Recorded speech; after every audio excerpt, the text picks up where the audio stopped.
Muy buenas tardes. Gracias por estar con nosotros una vez más en esta programación en español del Canal 17. Les saluda Pedro Corso, periodista de Radio Martí. Hoy vamos a hablar en particular de un país de nuestro hemisferio, pero también en cierta medida vamos a abordar situaciones que se están presentando en todo el continente. Y para eso hemos invitado a un periodista, un notable analista, que cumple este año 30 años de profesión y que tuvimos el privilegio de que iniciara su carrera en este canal en el año 1983, invitado por nuestro productor general, Luis Díaz. Me refiero a Jaime Flores. Es un placer estar aquí una vez más, Pedro, qué bueno. Y es un placer escuchar una persona que lleva 30 años viniendo al Canal 17, a esta programación en español, donde tantas personas prestamos nuestra asistencia, nuestra colaboración, y que Luis Díaz ha estado dirigiendo por tantos años, produciendo, y que hoy en día Al Chicoy pues los conduce también acá en la producción. Sí, realmente estamos muy orgullosos de estar con ustedes y esperamos que siempre nos acompañen y que ayuden a este canal en la medida de sus posibilidades. Pero vamos a entrar en materia. Vamos a entrar en materia porque el tiempo vuela. Jaime, en caliente, los diálogos de paz, o mejor dicho, como le dicen. Los diálogos de paz, caramba, situación complicada, Pedro, porque pues ya nos adentramos en la segunda etapa de lo que ha fijado el gobierno y las FARC en su primer derrotero, en su cuaderno, pues digamos, en su bitácora, lo que serían estas conversaciones hacia el desarme, hacia una paz duradera, como ellos la llaman.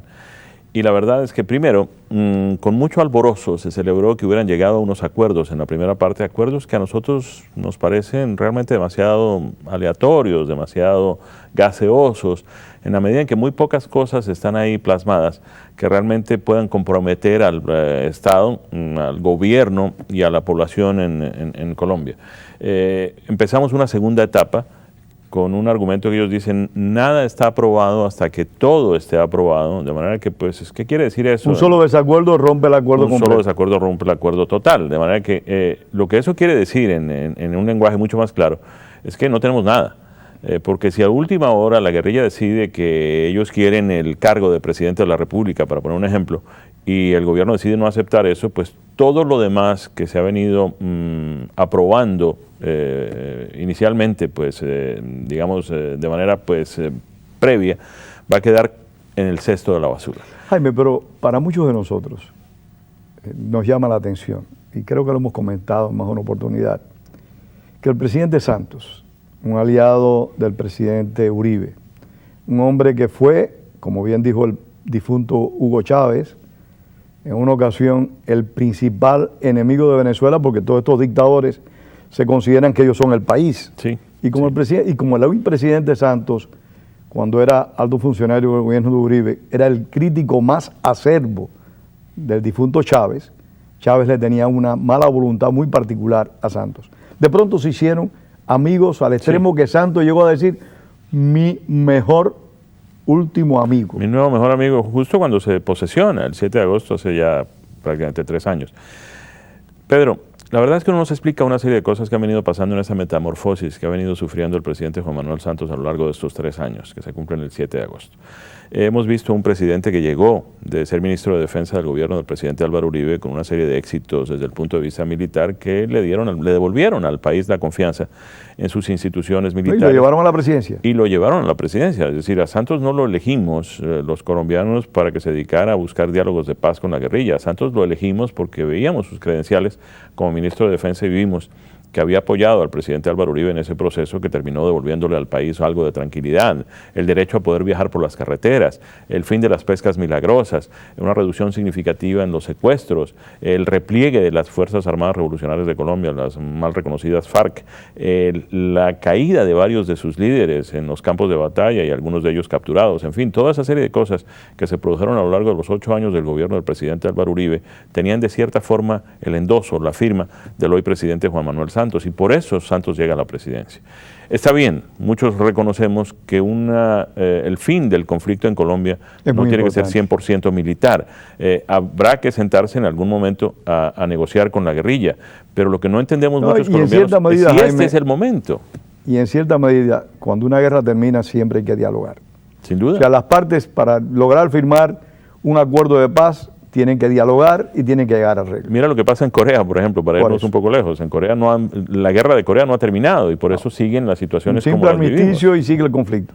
Ahora bien, lo que uno aprecia, antes de abordar otros temas importantes, como le prometimos a nuestros televidentes, lo que uno aprecia es como que las guerrillas de la FARC en alguna medida están repitiendo lo que hicieron cuando el Caguán. Sin duda. Hacen una concesión o aparentan hacer una concesión que no es tal concesión, porque siguen practicando la violencia, siguen cometiendo secuestros, siguen realizando asesinatos, siguen atacando a los militares, siguen haciendo emboscadas y constantemente están demandando nuevas cosas. Ahora pidieron una nueva constitución y decidieron aplazar las elecciones. O sea, cambiar el estado legal del país. Y el presidente Santos no puede aceptar eso. Pero hay una seria situación ahí que se presenta, Pedro, en la medida en que el presidente Santos tiene en esta mano los diálogos de paz con la guerrilla y en esta otra mano su aspiración a reelegirse como presidente de los colombianos por 4 años más. Y hay quienes consideramos, empezando por la exministra Marta Lucía Ramírez, que eso es incompatible. O lideras unos diálogos de paz o eres candidato a una reelección, porque las dos cosas al mismo tiempo te ponen en una situación muy difícil.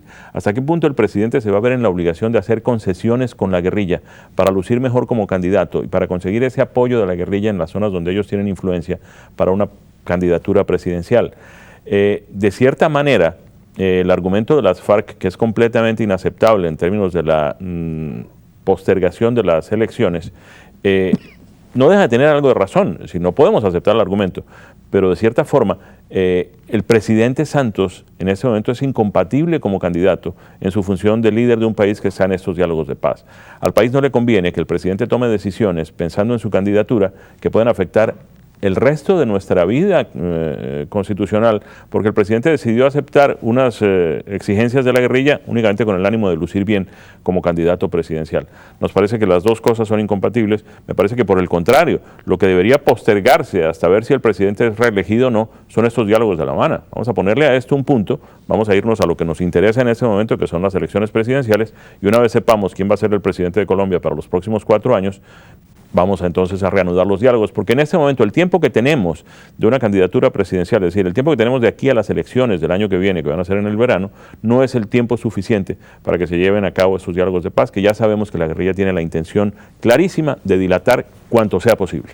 Sin duda alguna que cuando uno elige un presidente, y lamentablemente en mi país, en Cuba, eso no se produce hace muchísimos años, casi 60 años, que no se puede elegir con libertad perdón, un mandatario, uno espera que ese hombre haga para el país lo mejor posible. Y lo mejor que puede ocurrir en Colombia es alcanzar la paz. O sea, la intención sana de alcanzar la paz me parece a mí muy importante, pero la otra pregunta... Tiene que ser un acuerdo de paz y no una capitulación. Pero ese es el punto. ¿A qué costo el presidente Santos está dispuesto a alcanzar esa paz para lograr una posible reelección? Eso es lo que uno se pregunta cuando se entera de algún, porque además tenemos ese gravísimo problema de que lo que se conversa en La Habana se conversa a puertas cerradas y cuando nos venimos a enterar es que ya está aprobado. Obviamente va a ser sometido luego después a la aprobación, si es que eso también queda aprobado. Y vuelvo a insistir, nada está aprobado hasta que todo esté aprobado. De manera que no sabemos ni siquiera cuál va a ser el mecanismo que se va a usar para que la opinión pública, es decir, el pueblo en su derecho soberano, decida si debe aprobar o no lo que acordaron el gobierno y la FARC en la mesa de La Habana. De manera que lo que tenemos ahí es, vuelvo a insistir, demasiado gaseoso, demasiado poco concreto. Entonces, no sabemos dónde nos va a llevar esto. Es serísimo el problema porque hasta cierto punto a veces pensamos, Pedro, que en qué momento ganaron el conflicto los guerrilleros. ¿En qué momento perdieron la guerra? Esa es la impresión que da el presidente con estas conversaciones. Sí, porque caramba. De que la ventaja lo tienen los guerrilleros. Claro. Nosotros les hemos venido ganando la guerra. Hemos venido ganando porque la guerrilla ha tenido lo que ellos llaman la izquierda democrática, que como lo hemos dicho en otras oportunidades es una contradicción en términos, porque la izquierda no es democrática. No puede ser democrática. Hasta ahora nunca lo ha demostrado. La izquierda aprovecha la democracia justamente para asumir el poder y ahí empezar a destruir. Ahorita vamos a hablar de uno de esos hombres de izquierda que usó la democracia para establecer una autocracia en su país, Sí, un señor. régimen populista. Vamos a abordar ese Bueno, tema también. pero en este caso, en Colombia, esa izquierda democrática, insisto, entre comillas, también ha tenido la oportunidad de ir a las urnas y no ha ganado el apoyo popular. Es decir, no nos han ganado ni en las urnas, en los procesos electorales, ni nos han ganado en el monte peleando contra nuestras instituciones y nuestras Fuerzas Armadas. Entonces, ¿por qué están sentados en una mesa una serie de delincuentes que acaban de ser condenados a más penas de prisión por nuevos delitos que han venido cometiendo, delitos de lesa humanidad, delitos que son simplemente inimputables, y los tenemos negociando con nosotros de igual a igual? ¿En qué momento perdimos la guerra? Que yo no me enteré. Yo creo que es válido establecer esa diferencia entre las fuerzas políticas de izquierdas que quieren cambios pacíficos, no violentos, y los grupos que realmente para mí no responden a ninguna teoría política, como los de la FARC, que son simple y llanamente terroristas, Narcoterroristas. que utilizan un pretexto político para alcanzar el poder y establecer el tipo de Estado en el cual ellos se enriquecen. Yo recuerdo aquellos diálogos del Caguán que realmente fueron un desastre, y en Yo el cual la estuve guerrilla allí. lo que hizo fue... Tú estuviste allí. Yo estuve personalmente en la instalación de esos diálogos del Caguán. De hecho, comentarios que hice sobre lo que sucedió allí terminaron obligándome a salir del país, porque fueron recibidos, fueron respondidos con una serie de amenazas de tipo personal contra el periodista. Pero lo que yo dije, cuando se produjo la ausencia, el desplante de tiro fijo contra el presidente Pastrana en ese momento, lo que dije clarísimo es, señores, este es el comienzo. Es decir, por la maleta se conoce al pasajero. De manera que pues ya sabemos qué es lo que nos van a traer para el resto del camino. Sí, señor. Y eso no gustó, pero bueno. Jaime, Timochenko y toda su pandilla ha sido condenada de nuevo en un proceso judicial en Colombia. Y aquí es donde vuelvo a las contradicciones de este llamado diálogo de paz. Escogen a La Habana, un lugar totalmente cerrado a la prensa, un país donde no existe ningún tipo de libertad, donde no se respetan los derechos humanos, y que por décadas fue la retaguardia de todos los grupos insurgentes del continente, en particular de los grupos insurgentes colombianos. Eso es lo que muchos nos preguntamos, Pedro. Si el presidente Santos hizo esta serie de concesiones a la guerrilla solamente para sentarse a conversar, es decir, les vamos a dar dos miembros del proceso, es decir, los dos observadores, dos de los países observadores, además de Noruega y Chile, son Cuba y Venezuela, que no merecen ninguna confianza para la mayoría de la opinión pública colombiana, pero es una concesión que el gobierno de Santos le entrega a las FARC. La sede de las negociaciones va a ser en Cuba. Todos sabemos lo que sucede en Cuba. Todos sabemos pues el apoyo que la guerrilla está recibiendo de Cuba a lo largo de los últimos 40 años, o 50 si es que no son más. De manera que pues es una concesión, son una serie de concesiones que se le dan a la guerrilla solamente para sentarnos a conversar. Imagínate ahora la serie de concesiones que el presidente le tiene que dar a la guerrilla para que apoyen su candidatura presidencial, para que, en fin, para que el proceso se adelante de tal forma que eso convenga a la posición del presidente como candidato a la reelección. En fin, es una situación muy peligrosa la que estamos viviendo. Jaime, ¿y quién quita que las personas que representan al gobierno colombiano en estos diálogos estén viviendo en lugares que tienen suficiente escuchas de lo que dicen, de lo que comentan? El gobierno cubano tiene un viejo historial de grabarlo todo. Sí. O sea, ¿hasta qué punto hay confianza en que los negociadores del gobierno puedan actuar libremente, hablar libremente, proyectar los debates libremente sin que sean informadas las guerrillas de la FARC por parte de la dictadura cubana? Por un lado. Por otro lado, todos sabemos las tácticas que utilizan con videos comprometedores, con situaciones, en fin. Imagínate si uno de esos miembros del equipo negociador colombiano se ve involucrado en una situación difícil que es además grabada en un video y se utiliza como se viene utilizando. Yo soy de los que cree que a Nicolás Maduro le deben tener más de un video comprometedor guardado en Cuba y lo amenazan periódicamente. Señor presidente, aquí tenemos este video, no se olvide. Pórtese bien. Pórtese bien. Eso no es nuevo para nadie, Pedro. Eso lo ha venido utilizando el gobierno cubano por años. De manera que, bueno, se lo hicieron al presidente Fox. Bueno, ahí lo tienes. O sea, no se lo hacen a un simple negociador, se lo hacen a los presidentes. Ahora, Jaime, la situación interna colombiana, las expectativas para las próximas elecciones. ¿Quiénes son las personas más viables a sustituir al presidente Santos? Pues la verdad, Yo sé que es temprano. Es demasiado temprano y muchos de los políticos, vista la situación que se presentó en las elecciones pasadas, cuando pasaron varios meses en que no se sabía si el presidente Uribe iba a ser candidato, si iba a haber una segunda reelección, si habría la posibilidad de que el presidente fuera candidato por 4 años más, en fin. Muchos no se atreven a tirarse al agua todavía porque no saben cuál es realmente la situación que va a vivir el país si el presidente Santos decide ser candidato. Es decir, una es la estructura, si el presidente, como ya parece haberlo decidido, será candidato, y otra completamente distinta si no lo es. Ya sabemos, por ejemplo, que Germán Vargas Lleras, que sería una de las opciones, ha decidido no serlo. Pero vemos a Marta Lucía Ramírez, vemos a algunos otros miembros del Partido Liberal que parece comenzar a reorganizarse y sigue creciendo. Y un presidente Uribe que, aunque no sea candidato, está en campaña. Está en campaña y no sabemos exactamente cuál puede ser el candidato del uribismo en este momento. Todo parece indicar que podría ser Francisco Santos, primo hermano del actual presidente, que fue vicepresidente de la República durante el gobierno del presidente Álvaro Uribe. De manera que pues está esto por verse. Imagínate, si tenemos una elección en la que un Santos está de un lado, el otro Santos está del otro, ambos bisnietos de un expresidente de la República, primos, hermanos, pero enemigos acérrimos. En términos políticos. En términos políticos y en términos... ¿personales también? Personales también, por cuestiones de negocios relacionados pues con la propiedad del diario El Tiempo. De manera que pues es una situación interesante la que veremos. El tiempo corre y vamos a tener que seguir conversando, como es lógico, de Colombia. Pero ustedes tienen un vecino que realmente es muy pintoresco. Es un vecino que realmente tiene grandes condiciones histriónicas, es mediático, le gusta llamar la atención y muy respetuoso también, aclaro, con los periodistas, que acaba de aprobar una ley donde se regula nuestro oficio, donde se trata de establecer control en los medios de información y en la práctica periodista. Ese hombre, que en un momento determinado fue un enemigo acérrimo de Colombia por la decisión del gobierno colombiano de atacar a Reyes. Me refiero a Rafael Correa. En este momento ha ofrecido refugio al señor Snowden, el hombre que hizo pública una cantidad de informaciones que también se debaten mucho en este país sobre si es o no es correcto, si el presidente Obama respeta o no respeta, si incumple o no incumple algún tipo de promesa que hizo durante la campaña electoral. ¿Qué busca Rafael Correa ofreciéndole asilo primero a Julian Assange, el hombre de Wikileaks, enemigo de Estados Unidos, porque nada más que, o básicamente, hizo conocimiento público de informaciones procedentes de Estados Unidos, y ahora ofreciéndole asilo a Snowden? Son 2 tomos de un mismo ensayo, ¿no? Un ensayo además, como todo lo de Correa, de muy baja calidad.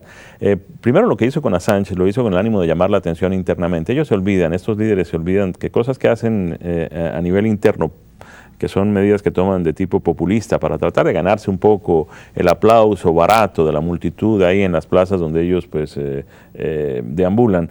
Ellos creen que eso se queda ahí y no tiene el alcance internacional que termina teniendo.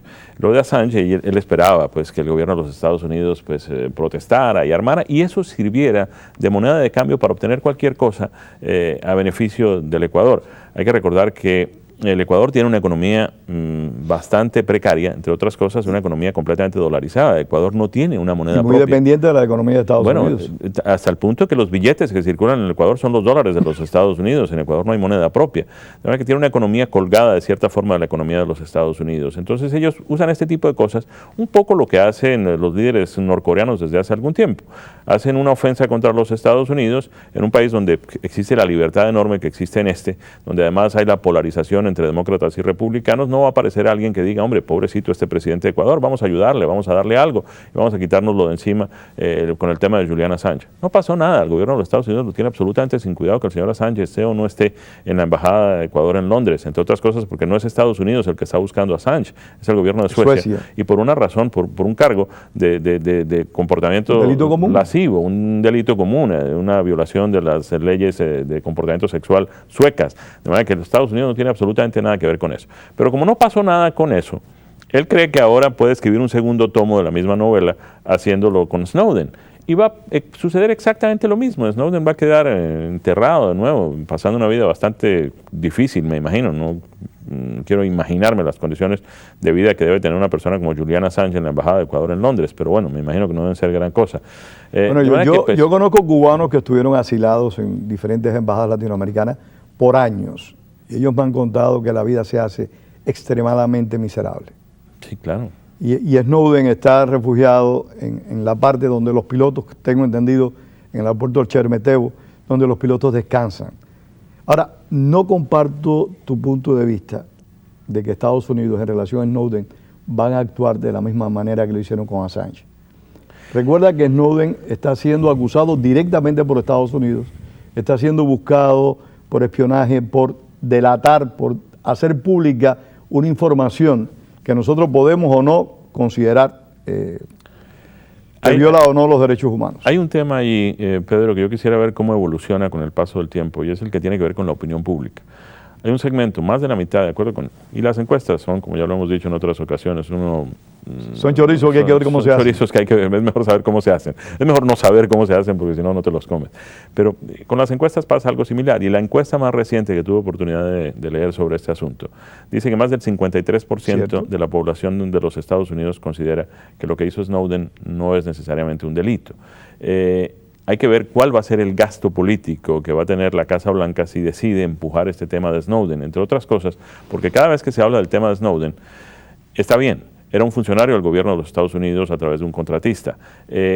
Bien podía haber dicho, yo no me meto en esto porque esto es ilegal, y haberlo denunciado antes de haberse metido. Después de haberse metido y de haber actuado... Es cómplice también. Termina siendo cómplice de algo, pero de algo que de todas formas es ilegal, Pedro. Y no sabemos hasta qué punto el gobierno de los Estados Unidos, cada vez que se hable del tema Snowden, el gobierno de los Estados Unidos va a querer que se toque otra vez el asunto y miremos a ver qué otras cosas se están haciendo de manera ilegal. Hay que partir que el gobierno, al hacer lo que denuncia Snowden, está violando leyes del propio país y está violando compromisos explícitos del presidente Obama, más allá de que sean o no sean necesarias hacer las cosas. Yo cada vez que veo un gobierno, sea cual sea, que justifica el tomar medidas represivas en contra de la población o tomar medidas extremas en contra de ciertos sectores de la sociedad, pienso en aquellos famosos gobiernos que América Latina padeció de la seguridad nacional, o pienso en el gobierno cubano, donde el grupo gobernante habla a nombre de la seguridad nacional, a nombre de mantener la patria salvada, pues se violentan los derechos de los ciudadanos. Eso no puede suceder en los Estados Unidos. Aquí no puede pasar. Aquí no puede pasar, es decir, no existe el fin no justifica los medios, lo sabemos desde niños, y no existe ningún argumento con el que me puedan convencer a mí que el gobierno de los Estados Unidos está autorizado para violar sus propias leyes.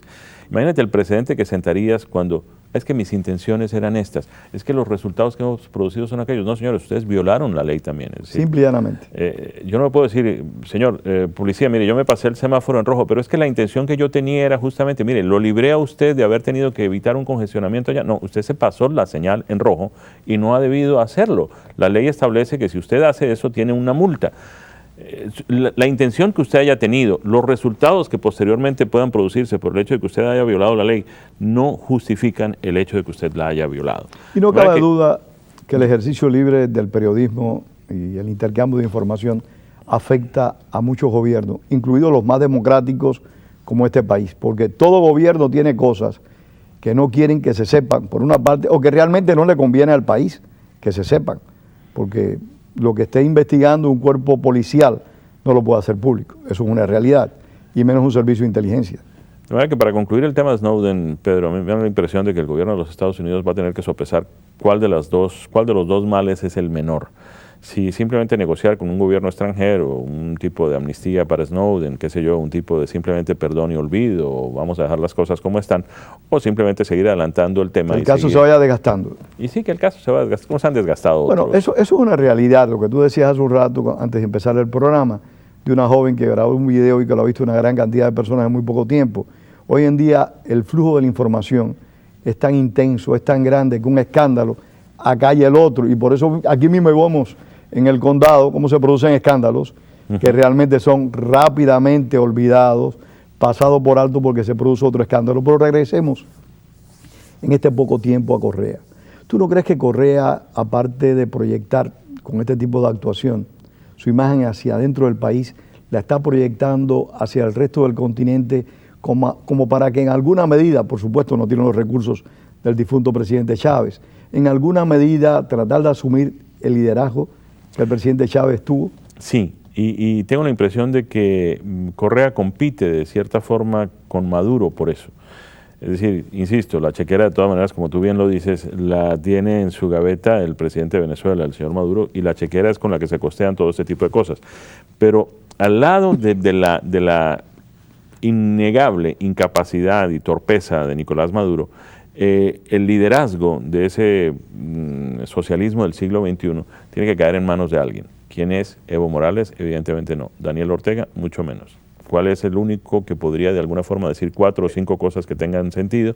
Es sin duda Rafael Correa, y así es como lo ve él, y así es como sin duda lo ven quienes están asesorándolo. De manera que de pronto lo que Correa quiere es, yo quiero ser el vocero de este grupo, sigamos trabajando con sus recursos, señor Maduro, pero déjeme a mí hablar a nombre de esta organización.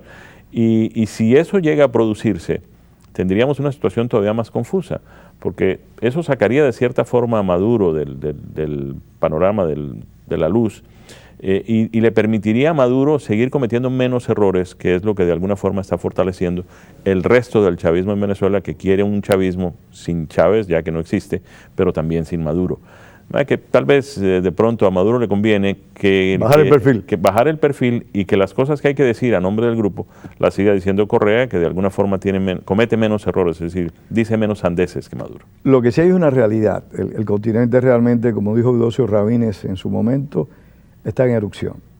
Y ahí hay que buscar la forma de que estos caudillos autócratas pues desaparezcan de escena de manera electoral, como se dice actualmente. Sí, eso es lo que esperamos que se produzca. Lamentablemente yo lo veo cada vez más difícil en la medida en que pues, las oportunidades que hemos tenido para hacerlo, particularmente en Venezuela, no se han usado apropiadamente. Por supuesto. Muchísimas gracias, Jaime Flores. Gracias a ustedes por haber estado con nosotros. Le agradecemos como siempre su compañía. Recuerden, como decía el apóstol José Martí, la palabra es para decir la verdad, no para encubrirla. Tengan todos muy buenas tardes y por una vez más, gracias a Jaime Flores. Siempre un placer, Pedro.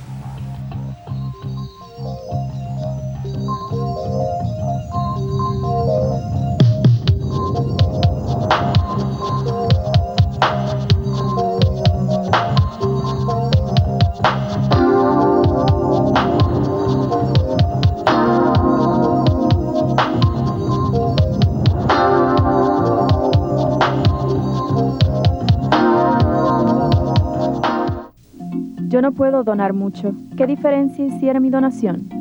Mi donación nada más sería una gota en un cubo. No creo que ellos necesiten mi pequeña contribución. No es mucho, pero es lo que puedo donar. Yo puedo dar un poquito. Yo puedo dar un poquito. Yo puedo dar un poquito. A lo mejor pueda ayudar. A lo mejor puede ayudar. A lo mejor puede ayudar. Si va a ayudar, mira lo que un par de gotas hace. Haga su parte. Vaya a wlrn.org y agregue su donación.